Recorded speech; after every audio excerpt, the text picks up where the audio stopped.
depuis pour la chaîne et surtout pour le travail des deux concurrents. Merci de regarder la vidéo dans son entièreté et ne pas voter uniquement. Et salut les cocos, c'est la co. Et ça y est, c'est l'heure de la grande finale tant attendue du meilleur Myrmeco 2024. Ça y est, on a épuré tous les meilleurs Myrmecophiles. Et nous voici entre le Bestiolarium et la Myrmeco belge. Qui des deux saura vous séduire pour gagner la finale et remporter des prix de ouf? Je vous laisse regarder les deux vidéos tranquillement. On se retrouve juste après, alors profitez les amis. Petit rappel, je leur ai donné un petit défi comme on approche Halloween. Il leur a fallu donner une petite touche de frayeur ou d'Halloween dans leur vidéo. Je vous laisse apprécier ça et on se retrouve juste après pour les votes. Le Bestiolarium. Bonjour à tous. Alors, pour la finale, je parle pas trop fort parce qu'il est 7h du mat. Et je vous emmène dans un endroit, en tout cas pour un événement que j'aime beaucoup. Allez, zou, c'est parti.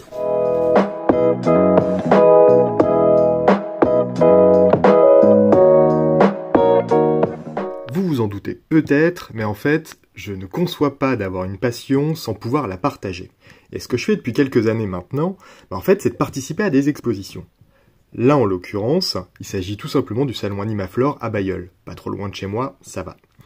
Une petite idée du stand que ça donne. Là, on n'avait pas beaucoup, on avait 7 mètres, je crois, avec gestion honte.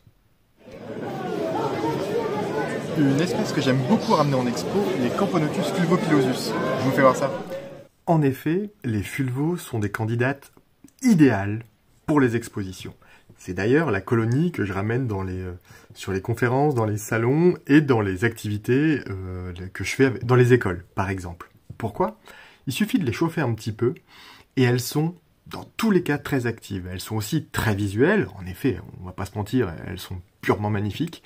Elles sont hautes sur pattes, elles sont de belle taille. Et elles ont des comportements naturels qu'on n'a pas l'habitude de voir chez les campos. Là, on les voit creuser le sable et tout. Franchement, c'est chouette. C'est l'un de mes rares nids artificiels, ce qui permet d'identifier rapidement le couvain dans les galeries et aussi de voir la reine. C'est le jeu dans les expos, c'est « Elle est où la reine? Je vois pas la reine !» Eh ben écoutez, on prend une lampe torche et on va essayer de la trouver, de trouver les individus. J'ai un petit souci avec cette colonie, c'est que on ne voit pas que des visiteurs avec ça. Oui, ça attire pas mal de monde et même parfois des gens un petit peu bizarres. Vous l'avez vu précédemment, il n'y a pas de couvercle. Pourquoi? Je me permets d'utiliser en fait un anti-évasion sous forme de gelée, oui, une gelée, c'est de la vaseline en gelée en fait, tout simplement, qui permet d'avoir une observation directe sur l'aire de chasse. Franchement, c'est top. Bien sûr, j'ai pas présenté que les campos. Et sur une exposition de ce type, ce qui est génial, c'est de rencontrer un public qu'on n'a pas l'habitude de voir. Moi, ça va faire plus d'une dizaine d'années que j'expose, et à chaque fois, c'est un vrai plaisir. La dernière espèce que je voulais vous présenter pour la finale, c'est une espèce que je trouve d'exception, je la trouve vraiment formidable. Je ne l'ai pas déplacée en expo, c'est pour ça que là, on est de retour chez moi, voilà. Et bon, je vais vous la présenter, c'est les Eucophylas smaragdina, mais pas l'espèce asiatique, l'espèce australienne, donc l'espèce verte.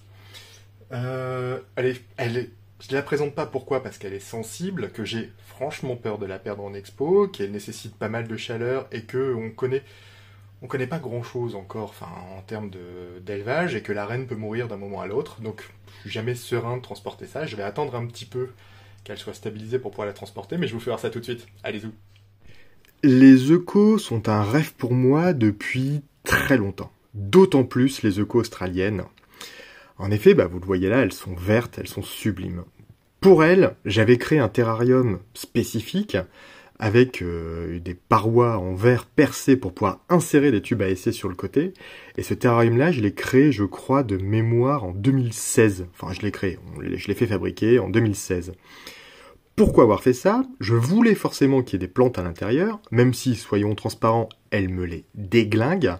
Mais je voulais aussi pouvoir avoir des tubes à essai pour pouvoir avoir un visuel sur la population et pouvoir recharger les tubes en eau de l'extérieur. Pourquoi? Tout simplement parce que c'est une espèce qui est relativement agressive. Alors, elles font pas grand-chose, mais quand elles sont nombreuses, là c'est pas encore le cas, je vous dis, c'est l'étape de début de colonie, on a passé le stade de fondation, mais c'est un début de colonie. Une fois qu'elles seront beaucoup plus nombreuses, elles seront beaucoup plus agressives et il va être difficile pour moi d'intervenir dans les tubes à essai. On le voit ici, elles ont bien élu domicile dans les tubes à essai et du coup je peux recharger de l'extérieur sans les déranger, en eau et en tout ce qu'il faut. Là vous le voyez, une méthode de chasse qui est particulièrement intéressante chez elles, c'est l'étirement. Quand elles sont avec une proie, elles vont l'écarteler littéralement pendant un certain temps jusqu'à l'amener au sein du nid, chez moi donc, l'amener au sein d'un tube à essai. Elles ont déjà déménagé 3-4 fois de tube à essai pour vérifier, en fait elles évoluent selon leurs besoins en température et en humidité, quoi. Donc elles peuvent voyager au sein du terrarium. J'espère que la vidéo vous a plu, je remercie l'INCO pour ce concours, je remercie tous les gens qui ont et qui vont, je l'espère nombreux, voter pour moi, merci à tous les participants qu'on a déjà rencontrés au départ, félicitations à la Myrméco-belge, à qui je souhaite bonne chance évidemment, et... Oh merde, oh c'est bizarre ça.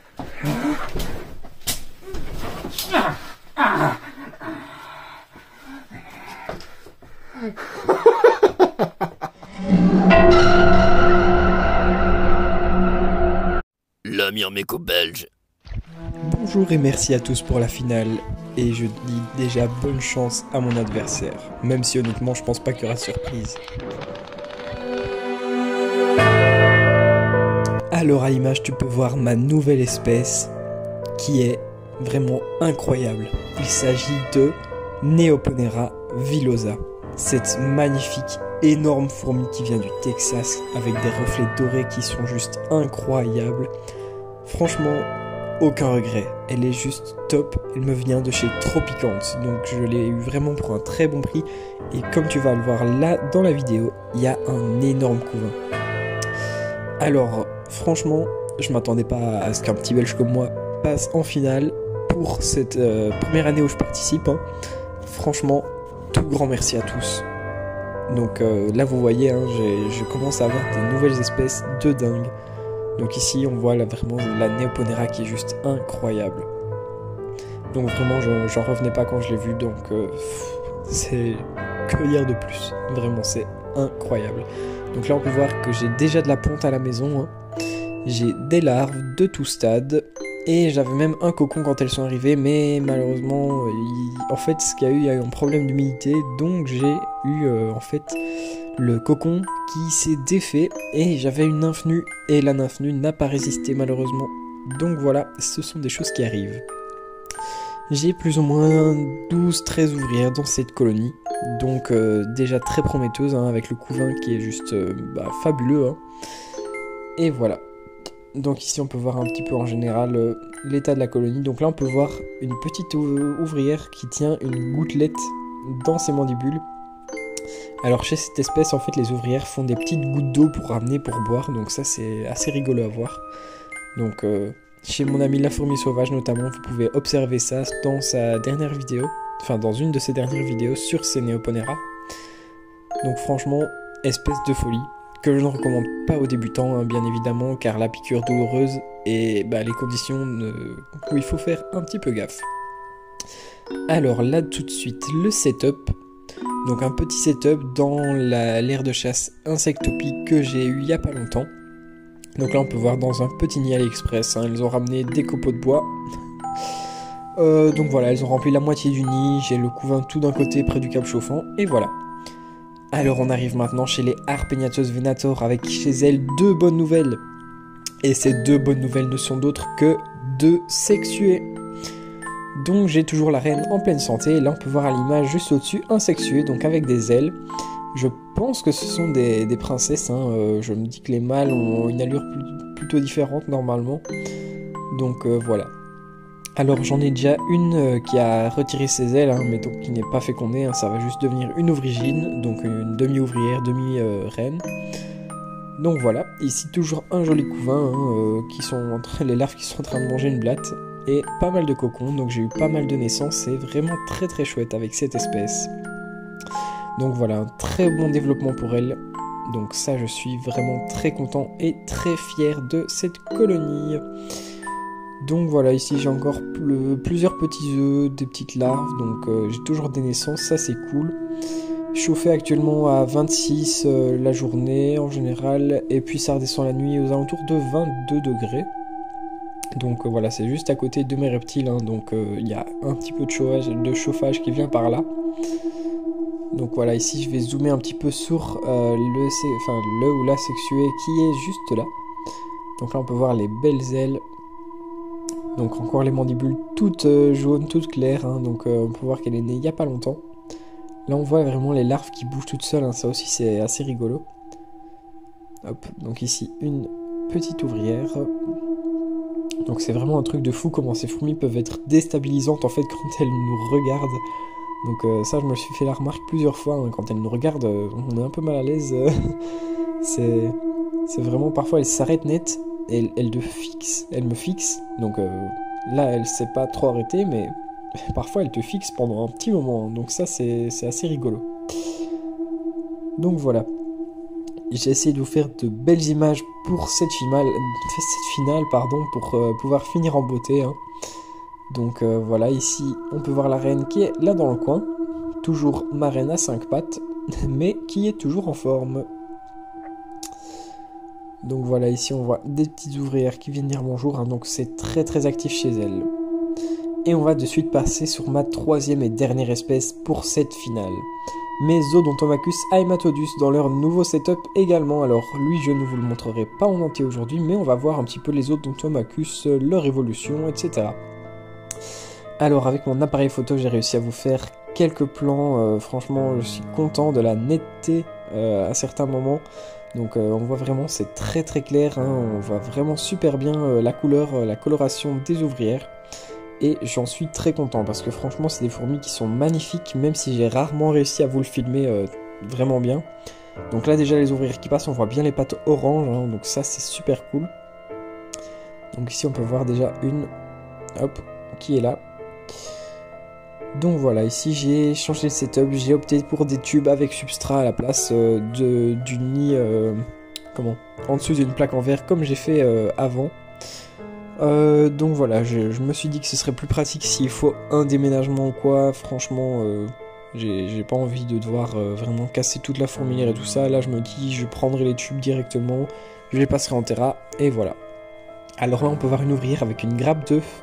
En fait elles ont ramené du couvain et des ouvrières en dessous des tubes aussi. Donc voilà, la population n'est pas réellement celle qu'on voit à la surface dans les tubes. Donc je dois avoir entre 30 et 40 ouvrières, hein, dans la colonie en tout. Et voilà, donc on arrive malheureusement à la fin de ma vidéo. Je souhaite bonne chance à mon adversaire et encore merci à tous pour vos votes. Honnêtement je pense que ce sera lui qui va passer, mais c'est pas grave, on garde la forme. Alors les amis, je vous avais dit que ça allait être du grand art pour cette finale. Merci encore à vous tous d'avoir participé, aux participants, à ceux qui votent, à ceux qui mettent des commentaires, qui likent et qui font vivre la chaîne. Franchement, c'était génial encore cette année.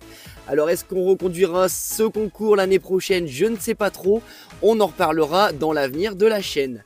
D'ici là, n'oubliez pas de liker dans le commentaire qui est attitré à celui que vous préférez. Donc en dessous, je mettrai vote pour la Myrmeco belge ou vote pour le bestiolarium. Celui qui aura le plus de likes d'ici environ 15 jours sera le grand gagnant et gagnera tous les cadeaux venant des sponsors qu'on remercie encore. Et là, je parle de VK Hormiguero, de Antsenko, de Fourmiculture et de Elegance qui vont gâter notre gagnant. Donc franchement, n'hésitez pas à leur envoyer plein de likes. Battez-vous jusqu'au bout pour trouver qui sera la pépite de 2024. Je vous remercie encore énormément de tout mon cœur pour cette chaîne. Gros bisous et à très vite pour les résultats des votes.